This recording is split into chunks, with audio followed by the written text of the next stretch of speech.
On va regarder ces autres chiffres là sur la tablette avec notamment les pays de la région Méditerranée et on va se rendre compte une fois de plus de la faiblesse finalement du taux de recyclage puisqu'on voit que 16% seulement des déchets plastiques des pays de la région Méditerranée est recyclé, 42% se retrouvent en fuite, 28% non gérés.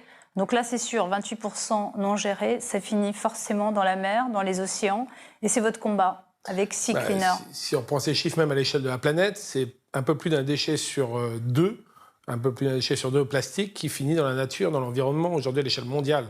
Donc on voit bien qu'on est très très loin encore du compte et que le combat est colossal. Donc voilà, bon, pour l'instant c'est 8 millions de tonnes de plastique qui partent dans les océans, mais ce chiffre il peut doubler d'ici 2050 ou 2060. Donc, Et justement, vous avez décidé de faire quelque chose. Vous avez monté une association, c'était en 2015, et vous avez lancé un projet de bateau qu'on va voir justement à l'image. Son nom, c'est le Manta. C'est un catamaran de 70 mètres de long qui doit permettre d'aller collecter des déchets plastiques dans les eaux, de stocker 250 tonnes de plastique compacté. Ça paraît complètement dingue comme projet. La première fois que vous en avez parlé, on vous a dit mais t'es complètement fou, Yvan, ou tu es réaliste, tu penses qu'on va y arriver? Quand on a lancé le projet en 2016, effectivement, le projet paraissait fou parce que comment aller collecter les déchets dans la mer, les océans, c'est 70% du globe, comment on va faire? Est-ce que ça va pas coûter trop cher? Et donc on s'est posé un peu toutes ces questions, on a lancé des études scientifiques, des études techniques pour le bateau, on s'est un peu entêté, mais voilà, après 2 ans d'études, on s'est rendu compte qu'en fait, que la collecte en mer n'était pas plus coûteuse que la collecte sur terre. Donc aujourd'hui, on se pose même plus la question de savoir si ça vaut le coup d'aller collecter sur terre. On se dit, s'il y a un déchet sur terre, il faut qu'on se donne les moyens d'aller le chercher. Et quand il y a un mégot par terre, évidemment, on ne va pas le laisser. On va, en Europe, en tout cas, faire tout ce qu'il faut pour aller le chercher. Donc quand on sait que la collecte en mer, aujourd'hui, n'est pas plus coûteuse, pourquoi on resterait les bras croisés? La chance qu'on a dans notre malheur, c'est que les déchets sont assez concentrés.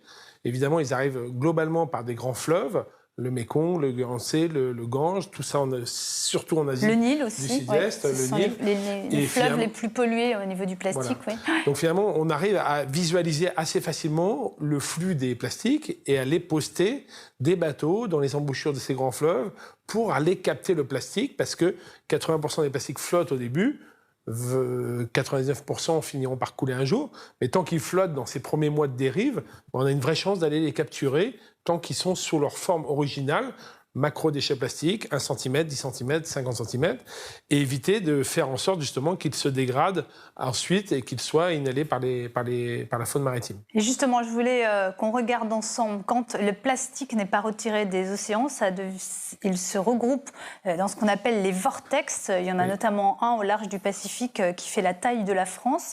Mais en fait, des vortex, il y en a beaucoup plus que ça. On en recense 5, c'est ça, dans le monde? Je ne me trompe pas? Tout à fait. Au moins. Et c'est des étendues extrêmement importantes. C'est très impressionnant. Vous avez le moyen, vous, d'aller enlever le plastique dans ces vortex? Alors oui et non, c'est-à-dire que dans les vortex, ce qu'il faut bien s'imaginer, c'est que c'est pas les images qu'on a vues, c'est pas des amas de macrodéchets plastiques à la surface des océans, c'est justement les plastiques qui se sont dégradés, qui sont devenus tout petits, 0,3, 1, 2 mm, et qui sont en suspension dans l'eau. Donc il y en a en surface, il y en a entre 2 eaux, mais il y en a évidemment au fond de la mer, et ils sont en plus forte concentration dans ces vortex.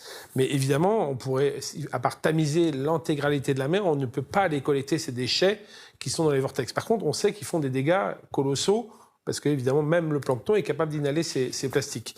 L'idée, c'est vraiment, ces plastiques qui sont à la dérive depuis 7, 8, 10 ans, voire plus.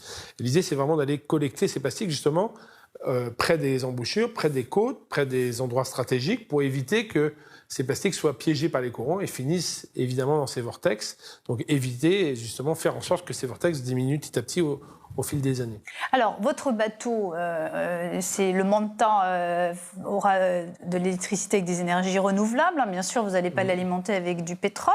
Vous pensez que vous allez pouvoir le mettre à l'eau quand ? Alors, le Manta, le premier Manta va être mis à l'eau en 2023. On démarre la construction en 2021, l'année prochaine. Ce qui nous a donné vraiment envie de poursuivre ce projet, c'est qu'on s'est rendu compte qu'on était capable de faire un bateau complètement autonome sur le plan énergétique. Donc, il va utiliser en fait que le soleil, le vent et le plastique pour avancer. Et l'intégralité des plastiques qu'on va collecter vont pouvoir être absorbés par le bateau lui-même, qui aura cette technologie, cette pyrolyse embarquée, qui va faire fondre les plastiques à haute température, tout ça en circuit fermé sans dégager de CO2, pour fabriquer de l'énergie, du carburant, de l'électricité directement. Et donc ce bateau, ça devient finalement un outil, une machine qui est complètement autonome et qui n'a pas besoin de revenir à terre ni pour ramener ses plastiques, ni pour faire le plein d'essence. Et donc, cette autonomie, c'est intéressant parce que voilà, il peut... Ça peut être un modèle pour d'autres bateaux aussi. L'idée, c'est comme le camion poubelle. Si vous en mettez un, il ne va pas se passer grand-chose. Mais on voit bien que quelques centaines de bateaux de ce type, à l'échelle mondiale, on commence à avoir une collecte efficace. Puis l'intérêt de ces bateaux, c'est aussi de faire d'autres choses.